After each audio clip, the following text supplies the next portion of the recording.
Hello, Superwomen. I am Dr. Jordin, and I help high achieving women who feel unfulfilled and disconnected create more intimacy and joy in their personal lives.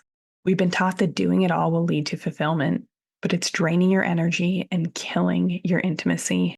I teach women how to reignite their pleasure, reclaim their feminine power, and feel deeply desired and supported, all while staying successful in their careers.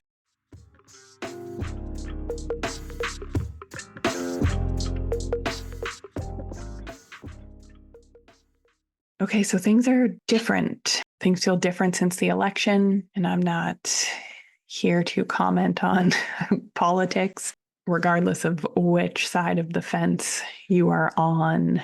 Things feel different. A lot of conversations have been stirred up. I have a few clients wanting to serve divorce papers based on the election. And what you need is changing. What you need is that overgiving, people-pleasing, kind-hearted, pretzel yourself to fix and give to those that you love, those things that you love. What you need is changing, and how I want to support you is going to change too, to reflect that. So you've been asking, I've been listening, and I've been listening to the themes. And one of those themes is how people-pleasing shows up in intimacy, where we are not fulfilled, where we don't really care to have sex, where we're the lower drive partner in the relationship. And if you are new here, sex is not a drive, it's a reward-based system. The more good sex you have, the more good sex you want.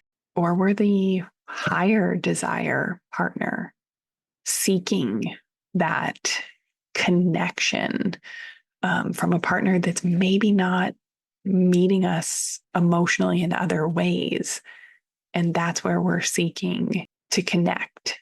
But regardless, with divorce rates, with antidepressant prescription rates being 4 times as high as women as in men, with sexual dysfunction being 1 in 2 women globally, this is a massive, massive problem that even if we are busying ourselves with our next work project, reno project, trip planning, whatever our Superwoman numbing behavior of choice is, at the end of the day, we crave to feel deeply desired. We are craving that connection. And I want to talk about our bodies belonging to somebody else, because this is a theme that is coming up a lot in the media. People, especially in the last few weeks, people getting to make choices about women's bodies. And in my work, it goes deeper. We have beauty standards. We have default sexual health education, which is about reproductive health education, which means penis in vagina equals baby, which is coincidentally the form of sex that people with penises, penis owners, find more pleasurable is penetrative sex, when only 1/3 of women can orgasm from penetration alone.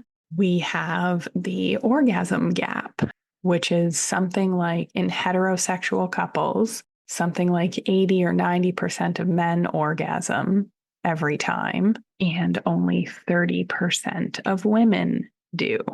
Who decides on beauty standards, body hair, fashion? Like, it's a lot of times, if we look back on even the invention of the bra or high heels, this is men in boardrooms deciding what is beautiful. And the message for people pleasers, and we are good girls, we are high achievers, so we like to do the things, we like to check the boxes. This is even why in sex we're performing, maybe even faking it, pretending that things feel good when they don't. We are not the center of pleasure. of intimacy. We are one step removed from it. It's how is everyone else happy and feeling good? And then maybe if there's a little left over, then I will have that crumb. So how this shows up for you, how this shows up for my clients, how they're coming to work with me because they're stuck. They don't know what to do next. They've read all the books. They've listened to all the podcasts. They lack what I call a sexual self-identity. And this is what I'm helping high achieving women find to help repair their relationships. They're going into intimate encounters thinking, do I have time for this, for everything else I have to get done? How do I look? Am I doing this right? What should I do? So that's like in the bedroom. Out of the bedroom, our people pleasing is showing up as asking for permission, apologizing for things all the time. Like, are you an over apologizer? I'm Canadian. We're sorry for everything. And I'm laughing because all of my American clients laugh at the way that I say sorry. And I know they're killing themselves listening to this right now. Okay, but if you're leaving disagreements feeling confused, if you do not feel fully connected and supported by your partner, a part of this is because we have disrupted power dynamics. And this is like we've signed an invisible agreement that we didn't even know was there with gender roles, with pretending that we don't have needs, being the good girl. We talked about good girl conditioning, which literally voids the fact that we have needs. We are doing for others before we do for ourselves. We end up resentful, and the pleasure centers in our brain are turned off. Touch is not as pleasurable. You are not as happy as you used to be. Why antidepressant rates are rising. It is why sexless marriages are on the rise. It is why sexual dysfunction is on the rise. Okay, so that's the good girl. And then on top of that, the women that I work with, they learn, they're like, I don't want to be that. I don't want to be stuck there. So I'm going to do it all. I'm going to do it all so that I don't have to ask for help, that I am never let down. I am not hurt. And it is really, really lonely. And we end up over functioning. So either for significant underfunctioners, like we are a great energetic match for underfunctioners, but also a lot of my clients have really great partners, but they don't feel needed. So they stop trying. So good girls feel like it's better not to have needs. They pretend they don't have needs because when they were little, they were told they were too sensitive, stop being so dramatic, you're embarrassing me, you're too much. So we internalize that no one is going to love the real me. The real me with all of my needs, with all of my facets. And I'm the first one to admit, as a superwoman, we are a lot. We desire a lot. We want to accomplish a lot. We want to change a lot. We're in the pursuit of meaningful goals consistently. We use productive behavior. We try so hard to promote the betterment of anything that we touch and are involved in. We have the ability to self-reflect adequately, deeply, and we often take over responsibility for things that are not ours to hold. So the good girl says, I better not have needs. The superwoman says, but I'm going to do it all myself to fill them. We are so afraid of being rejected, probably have these core memories, right, from childhood where we had big feelings and they weren't met. We weren't loved in the way that we deserved to be loved. Maybe we had a parent that was an alcoholic, had a personality disorder. They weren't emotionally available. And let me tell you, loneliness is the equivalent of smoking 16 cigarettes a day. So you can continue to tell yourself, you can continue to put off this work, to numb, to distract, to think like, yeah, I can live life as teammates, but not not a marriage, no passion, not feeling fully supported, deeply connected and desired. But it is impacting your health, it is impacting your work performance. Even though, like, if you're going to distract yourself by throwing yourself all into work when you're not met, like, we are human, we are wired for connection. The power imbalances that I commonly see in Superwoman relationships is that we are putting others, we are putting our partners, we are putting our children's needs above our own happiness, well-being, and fulfillment. So we end up firstly disconnected from ourselves. And secondly, people stop giving to us. And we stop being able to receive. We just try harder, we work harder, we push harder. And we know where that lands us. That lands us with an empty pleasure tank. We are literally wired for connection. And not having it is making us sick. And like, how do we do it? What do we do when we are such people pleasers and over givers? And our automatic reaction is, I will do this myself. I will fix. I will save. This is such a deeply ingrained pattern. We need new neural pathways. So I'm going to give you a little process. I want you to start small. When something is asked of you, and this could be the, hey, you want to have sex at 10 p.m. at night, like the minimal effort using our guilt and people pleasing conditioning to like, oh, I might as well just get this over with. Or it's an ask at work that is not soul aligned, or it is exploiting your overgiving nature and the fact that even if they give it to you, you're going to do a good job. I'm talking about clients that I know that sit on boards. To stop people pleasing, we have to start small. I want you to stop and take a deep breath and breathe into your pussy. Literally feel your pelvic floor expand. Try and increase the space between your sits bones with that breath. You should be doing your pussy breathing a couple times a day. Okay? Because we don't want to no more automatically saying yes. I need you to feel something, connect with your body. Okay. And the next thing that I want you to do is, so we've paused, we've taken a deep breath. How are you feeling? That is step number 2.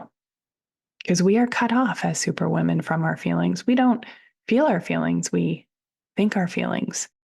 The next thing I want you to do is validate those feelings.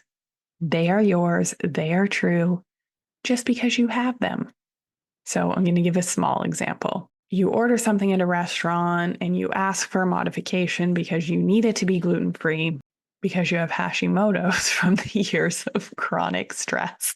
But anyways, they bring the meal without the modification and it has the gluten. So you're pausing.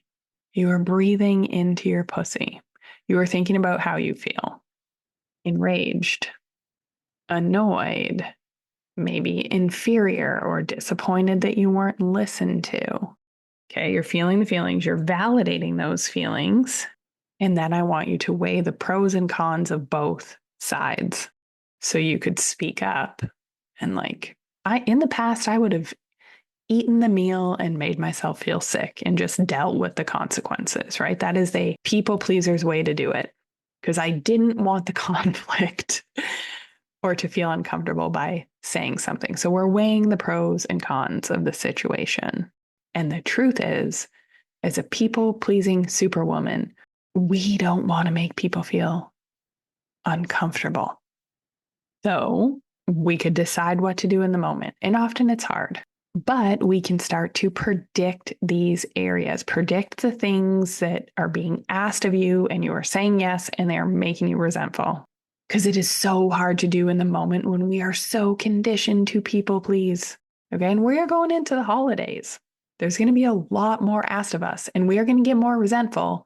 And everyone around us is going to be like happy And then everyone's looking at us like, oh, why are you this crusty bitch? Well, because we did everything to make this all possible. So sometimes you're even going to have to adjust these things after the fact, and that's okay. You might have let the server walk away. You pause, you breathe, you validate, you weigh the pros and cons and decide like, so am I going to feel uncomfortable or am I going to tell the server this? Okay. And you could correct it after the fact when you've had a chance to go through that process. And then on the other side of the discomfort, you get your meal, the one you really wanted, and you probably get it comped. So on the other side of a lot of uncomfortable conversations, my clients' husbands are thinking of them. They are going out of their way to do the mental load for them to take things off their plates. And guess how the sex is after that? Best sex ever. Better than when they were first married, which is pouring into the relationship. It is increasing everyone's pleasure tank. And I'm going to tell you, none of this by making different choices around people pleasing in and out of the bedroom. None of it is available when the pleasure centers in your brain are turned off and you cannot connect with your sense of self, with your feminine, with your intuition. And a lot of times my clients are embarrassed. They have so much, they've achieved so much, and they're not happy and they're stuck and they don't know where to start. And if that is you, I would love for you to, number one, share this with a woman that needs to hear it. Share this with another superwoman people pleaser, another woman that smiles, but you can tell behind that smile, her energy doesn't match. She's drowning just like you. And the second thing that I want you to do is head to the show notes and apply to work with me privately. I am giving more options to work with me privately so that it is accessible to more of you. I now have an 8-week option. So please, please, please, if this is you and you do not want to live like this another day, if you do not want to head into 2025 feeling like this, if you want to feel deeply desired, supported in your relationship, very well fucked, head to the show notes and apply. 8 weeks, me and you, total support. And I cannot wait to tell you more about it.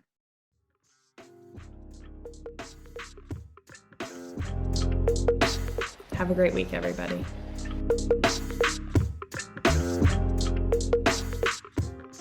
If you like what you heard in this episode, leave me a rating. Your support helps me get discovered by more women like you. Together, we can change the conversation around women's sexual health and pleasure for you, your partners, and generations to come.